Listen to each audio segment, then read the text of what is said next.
Salut tout le monde. Je m'appelle Julien, j'ai 32 ans et je vis à Toulouse.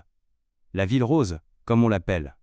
Et franchement, jusqu'à cette histoire, ma vie était aussi douce et colorée que les briques de ma ville.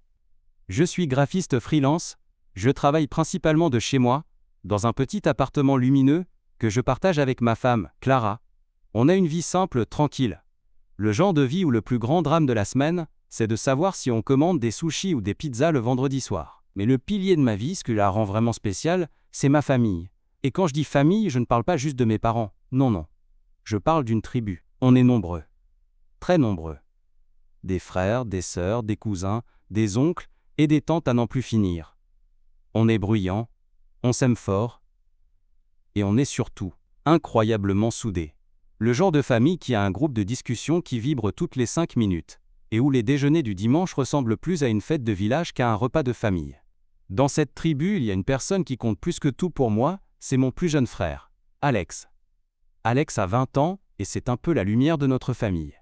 Il est intelligent, drôle, créatif, mais il est aussi dans une période de sa vie où il est un peu plus fragile, où il se cherche.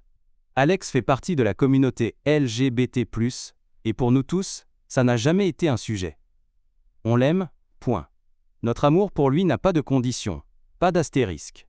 Il est notre petit frère, et on serait prêt à soulever des montagnes pour lui. Pour financer ses études, Alex a pris un petit boulot à temps partiel dans le supermarché du coin.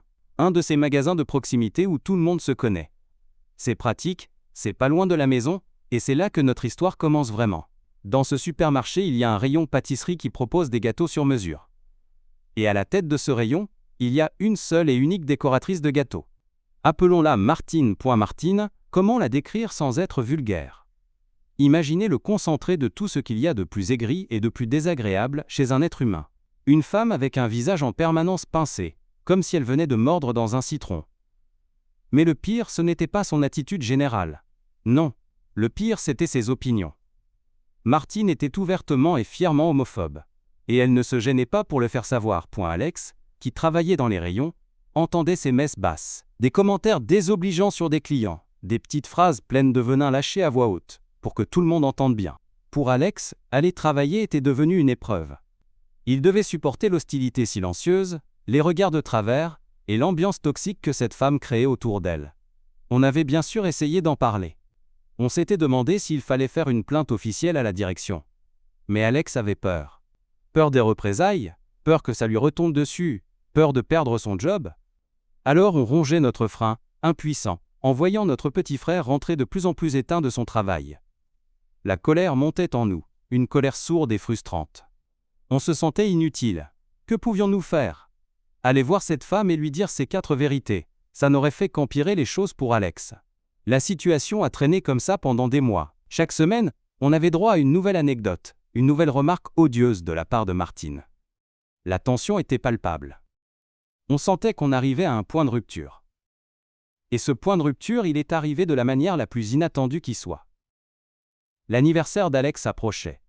On était tous réunis dans le salon de mes parents, pour organiser une petite fête surprise. On parlait des cadeaux, de la musique, du repas, et puis est venue la question fatidique. Le gâteau. Ma mère s'est tournée vers moi, le grand frère organisateur, et m'a demandé « Alors Julien, on commande quoi comme gâteau pour Alex ?» C'est là qu'Alex, qui était resté plutôt silencieux jusque-là, a levé la tête. Il y avait une lueur étrange dans ses yeux. Un mélange de défi, de tristesse et d'une pointe de malice.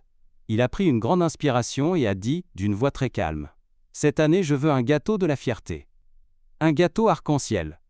Et je veux qu'il soit commandé au supermarché. Je veux que ce soit elle qui le fasse. » Il y a eu un silence total dans la pièce. On s'est tous regardés. Et puis, un sourire a commencé à naître sur le visage de ma sœur. Puis sur celui de mon père. Puis sur le mien. En quelques secondes, la pièce a explosé de rire. Un rire nerveux au début, puis un rire libérateur, presque diabolique. C'était ça. C'était le déclic. À ce moment précis, j'ai compris quelque chose d'essentiel sur ma famille. On a tous, sans exception, une fibre de mesquinerie profondément ancrée dans notre ADN. Une petite étincelle qui s'allume face à l'injustice. Et l'idée d'Alex, ce n'était pas juste une idée. C'était du génie. C'était l'arme parfaite.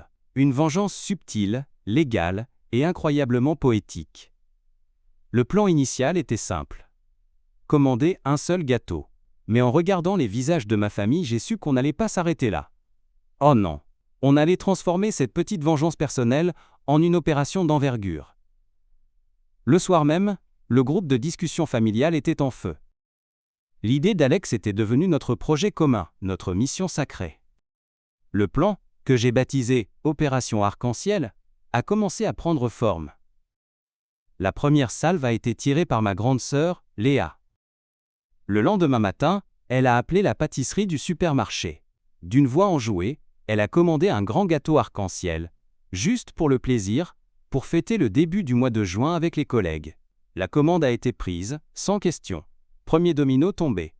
Ensuite, ce fut au tour de ma mère. Elle a passé sa commande en ligne. Un autre gâteau de la fierté.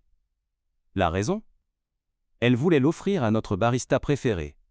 Un jeune homme adorable et ouvertement gai, qui tient le petit café où elle va tous les matins. Une manière de joindre l'utile à l'agréable, faire enrager Martine et faire plaisir à quelqu'un qu'on apprécie. Deuxième domino, tombé. Clara, ma femme, a suivi. Elle a commandé le sien par téléphone. Un magnifique gâteau aux couleurs du drapeau arc-en-ciel, juste parce qu'elle m'aime et qu'elle sait que j'adore les gâteaux.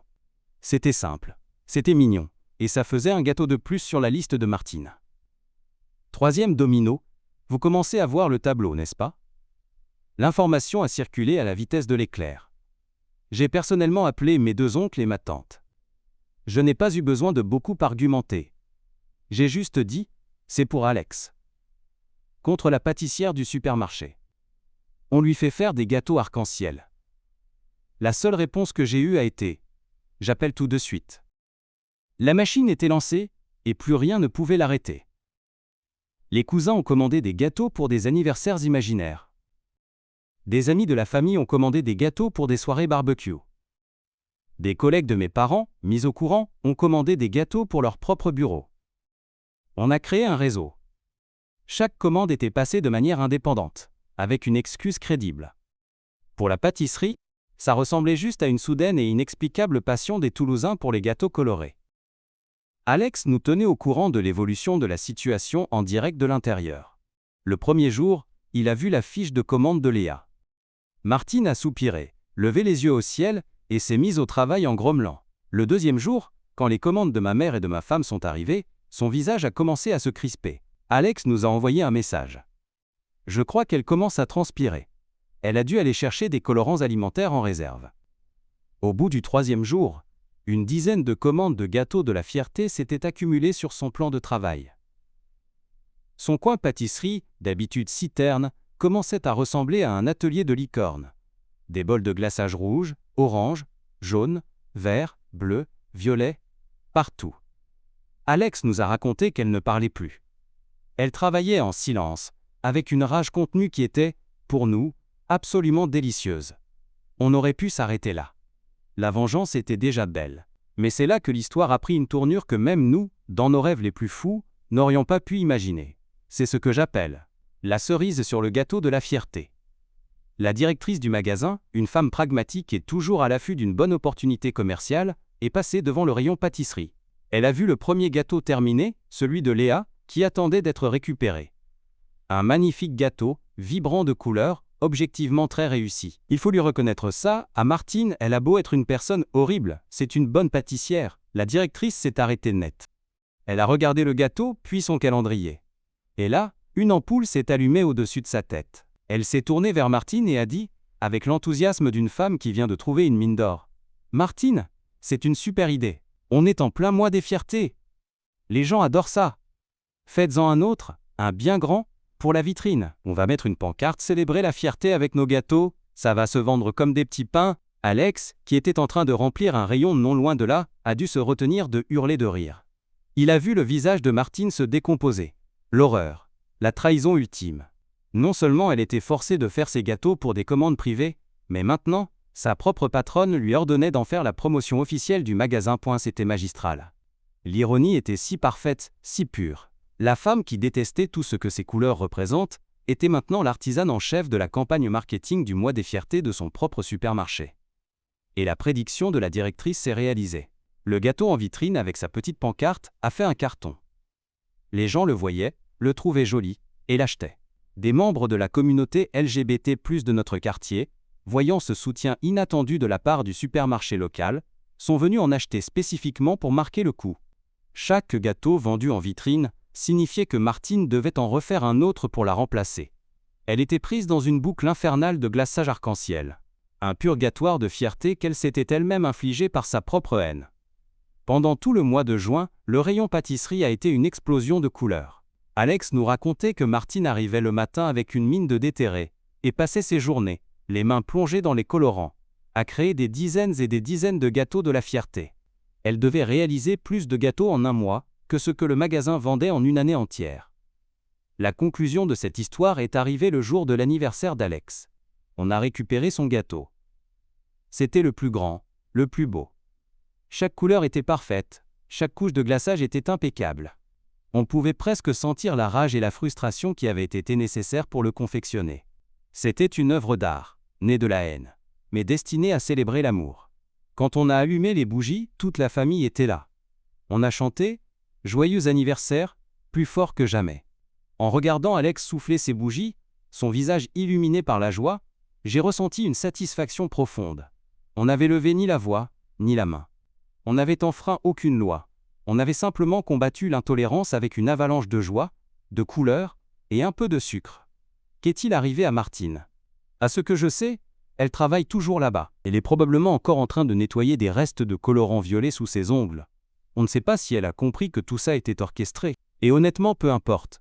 L'important, c'est que pendant un mois entier, elle a été forcée de mettre son talent, aussi grand soit-il, au service d'une cause qu'elle méprise. Elle a dû, chaque jour, créer un symbole de l'amour, de l'acceptation et de la diversité. Est-ce que c'était mesquin? Absolument. Est-ce que je le referais? Sans hésiter une seule seconde. Parce que cette histoire, ce n'est pas juste une histoire de vengeance. C'est l'histoire d'une famille qui a refusé de laisser l'un des siens se faire intimider. C'est l'histoire d'une petite victoire, où l'on a utilisé les rouages du système pour le retourner contre ceux qui propagent la haine. Parfois, la vie est belle. Et la justice peut prendre la forme d'une centaine de gâteaux arc-en-ciel.